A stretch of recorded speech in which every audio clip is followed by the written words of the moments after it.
My lucky number is 13. Bonjour et bienvenue dans 13, le podcast en français consacré à Taylor Swift. Mettez votre chapeau de cow-boy, sortez vos bracelets et suivez-nous dans l'incroyable univers de Taylor. Bonjour, bienvenue dans 13 pour un épisode spécial. Je suis avec Honorine. Bonjour Natacha. Ça va? Oui, ça va et toi? Ouais, je suis trop excitée là, de Moi ce aussi, j'ai qu'on a trop à hâte. faire, là. En fait, aujourd'hui, c'est un jour spécial, puisque, comme vous le savez, on est le 13 décembre, et c'est donc un jour férié dans la Swiftisphère. C'est l'anniversaire de Taylor. Taylor, si tu passes par là, je te paye le café quand tu veux. Toi aussi, Honorine, bien sûr. Merci. Et du coup, on avait pensé à faire quelque chose un peu original. Alors, c'est un épisode qui va être totalement subjectif aujourd'hui. On ne se base sur aucune donnée, on ne se base pas sur des études ou des faits. On se base uniquement sur notre ressenti Yes! pour vous présenter aujourd'hui notre top 5 de toute la discographie de Taylor. On a choisi nos 5 chansons préférées. Ça a été très difficile, évidemment. C'était super difficile. Et pour que l'épisode soit le plus authentique possible, eh bien, avec Natacha, on ne s'est pas partagé notre liste. Non, on a des idées, mais on ne sait pas trop. Donc, ça va être très rigolo, je pense.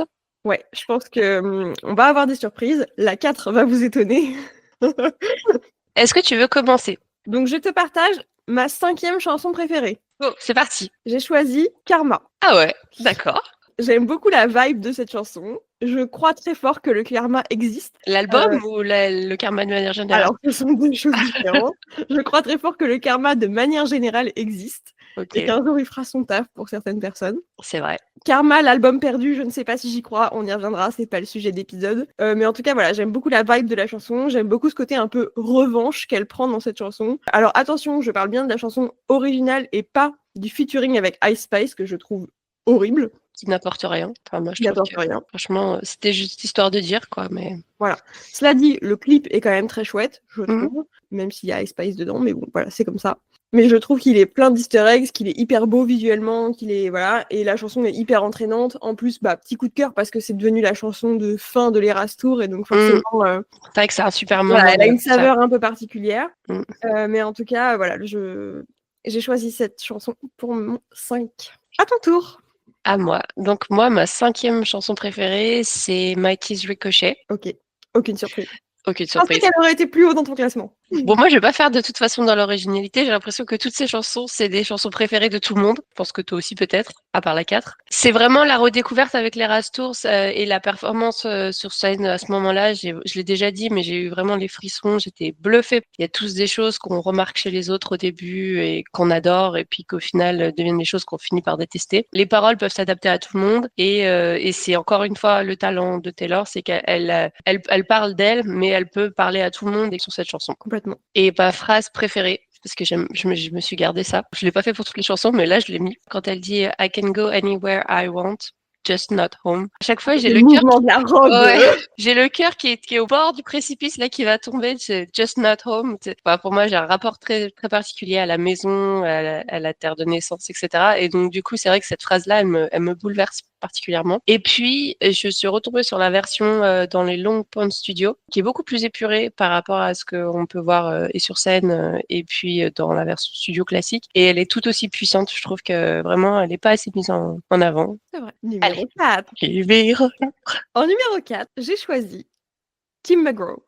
Oh, c'est vrai. Moi, je l'adore. J'adore cette chanson.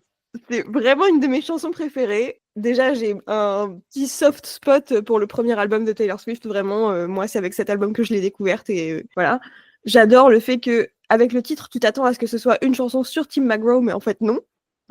Mais qui est quand même un bel hommage à ce chanteur. Je trouve que pour l'époque à laquelle elle a écrit les paroles, c'est un bijou d'écriture et de storytelling. Donc voilà, moi, c'est vraiment une chanson qui me rend hyper nostalgique en fait. D'un côté, j'ai très hâte d'entendre la Taylor's version de Tim McGraw et en même temps, sa voix de bébé sur le premier album me manquera, c'est sûr.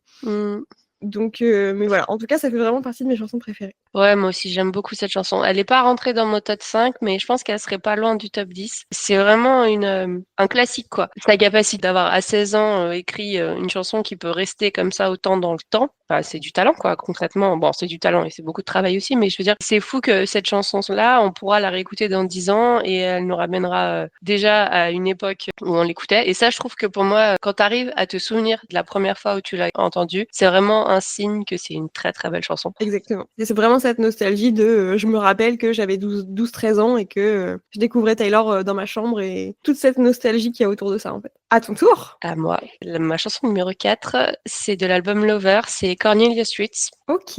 Ok.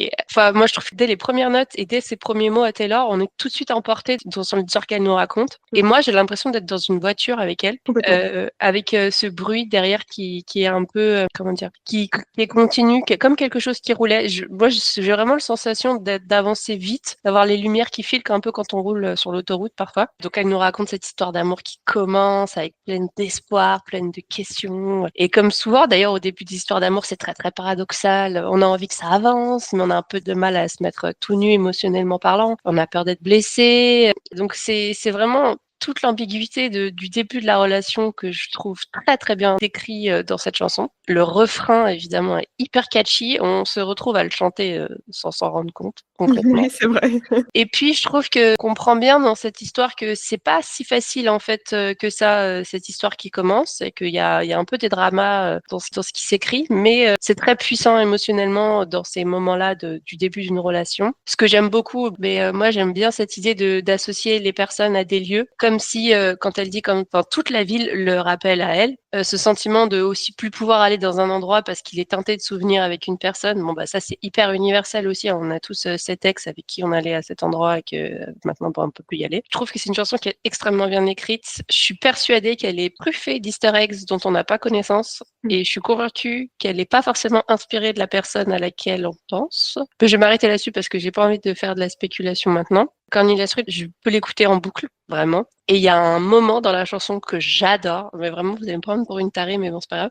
Juste après le pont, elle reprend le refrain et musicalement, tu sais, on a un nouveau beat qui revient, qui redonne l'impression de retourner dans la voiture. Et il y a un ajout de rythme. Alors, je suis pas du tout une musicienne, j'aurais beaucoup de mal à exprimer ce que c'est, mais ça fait comme quelque chose qui gratte. Je sais pas si vous voyez à partir de 4 minutes.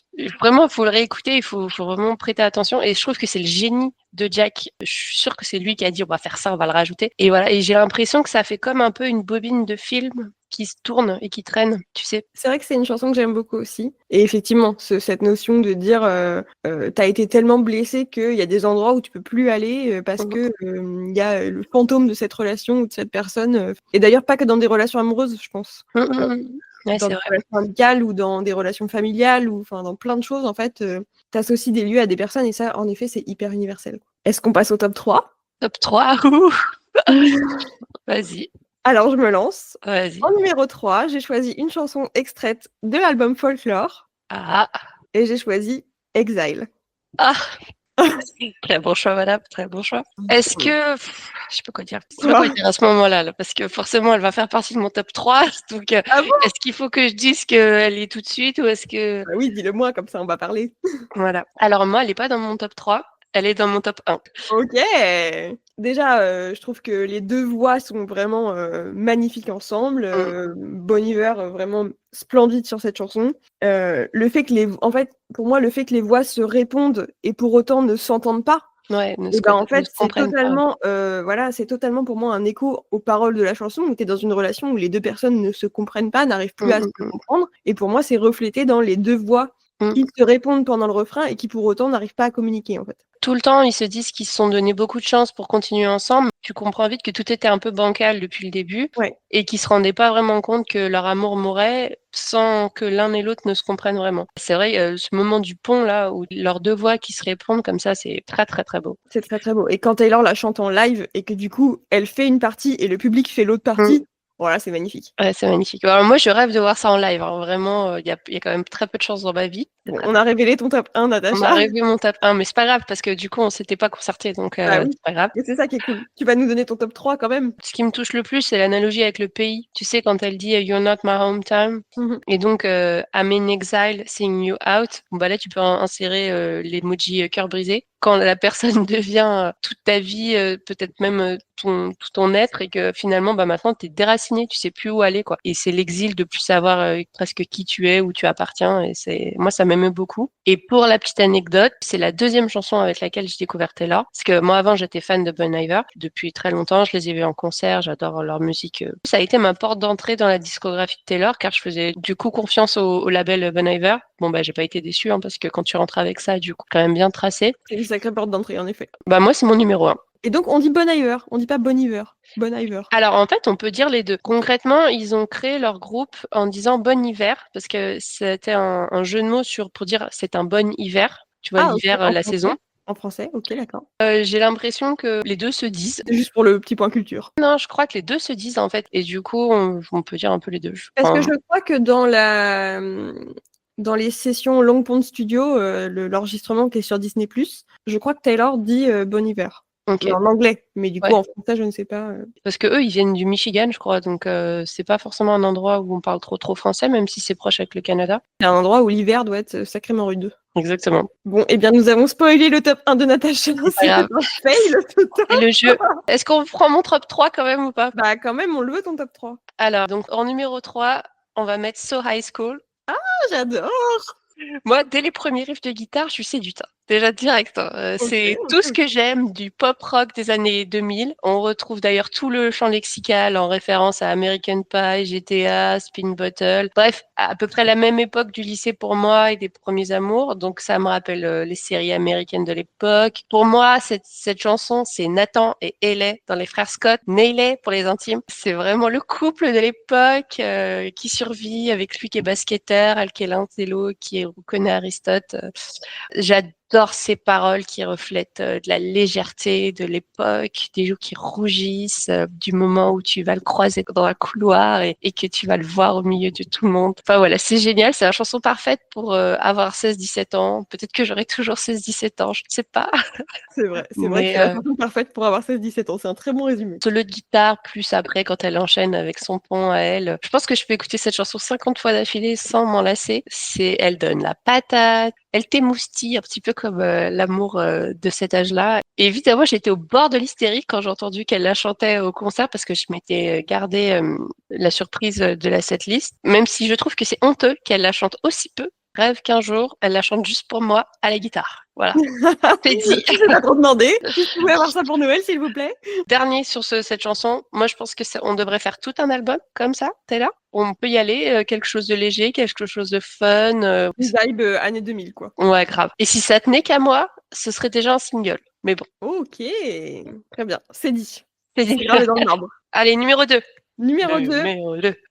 Eh bien là, je ne vais étonner personne, puisque j'ai choisi une chanson de Reputation. Ah.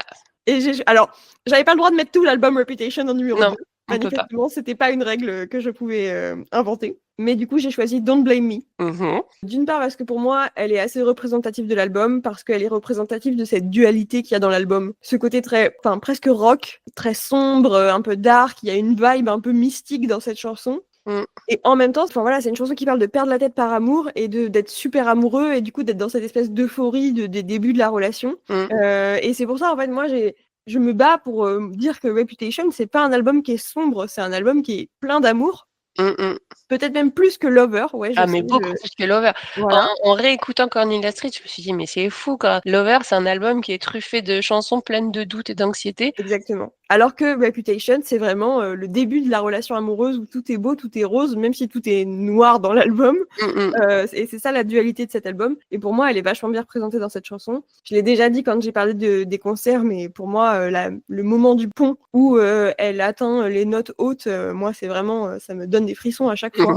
L'avoir entendu en live, c'était vraiment un rêve, c'était extraordinaire. Si j'avais pu mettre tout l'album Reputation, je l'aurais mis en numéro 1 même. Mais Peut-être qu'on fera un classement des albums, mais voilà, je ne vais plus étonner personne. non, Mais, non, là, on va être dans la mon non-surprise. top 1 a été spoilé aussi, voilà, c'est comme ça.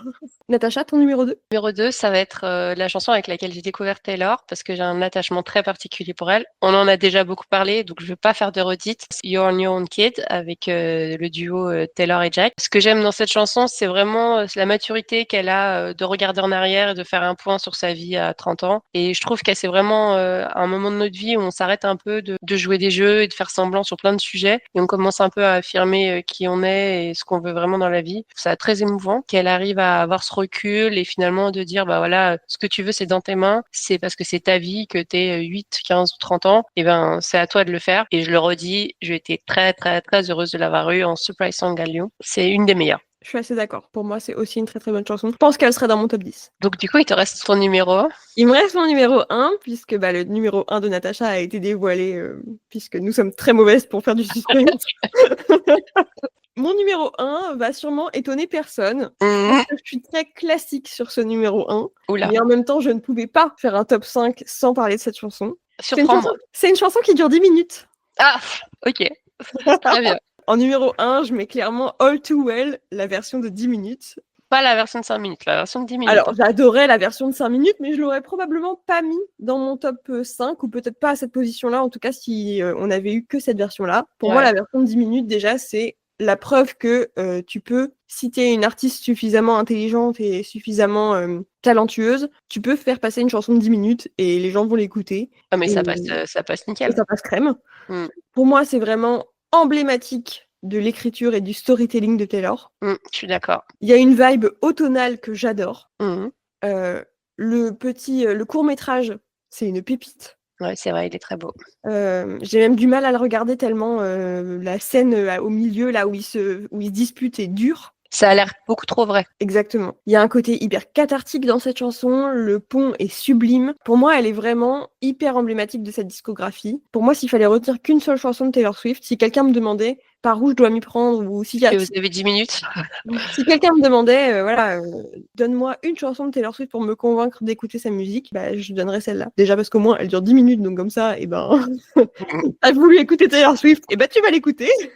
C'est vrai. Moi, c'est une chanson qui me plaît beaucoup, emblématique de son storytelling. Elle a fait un mini-film, mais en fait, on n'a même pas besoin du mini-film pour voir ce qu'elle nous raconte. En fait, c'est tellement visuel, tellement elle raconte bien, et sa narration est tellement claire que c'est vraiment très, très, très, très abouti comme produit. Je trouve ça génial. Moi, c'est toute cette histoire c'était une chanson de 5 minutes et les fans l'ont saoulée pendant des années pour avoir une version de 10 minutes pour finalement qu'un jour elle la sorte. En fait, c'était une chanson de 10 minutes. Elle l'a réduite pour en faire une chanson d'à peu près 5 minutes pour que ce soit tolérable dans l'album. Mais les fans savaient qu'il y avait cette version de 10 minutes et donc effectivement, on l'a saoulée jusqu'à ce qu'elle la sorte dans les Vault Tracks de Red, Taylor's Version. Voilà, encore une fois, c'est encore la preuve qu'elle peut prendre une histoire qui lui est hyper personnelle, avec des détails très personnels, et en faire quelque chose de super universel. Je veux dire, quelle meuf n'a pas été dans une relation un peu toxique dans ce genre-là, qu'elle lève la main.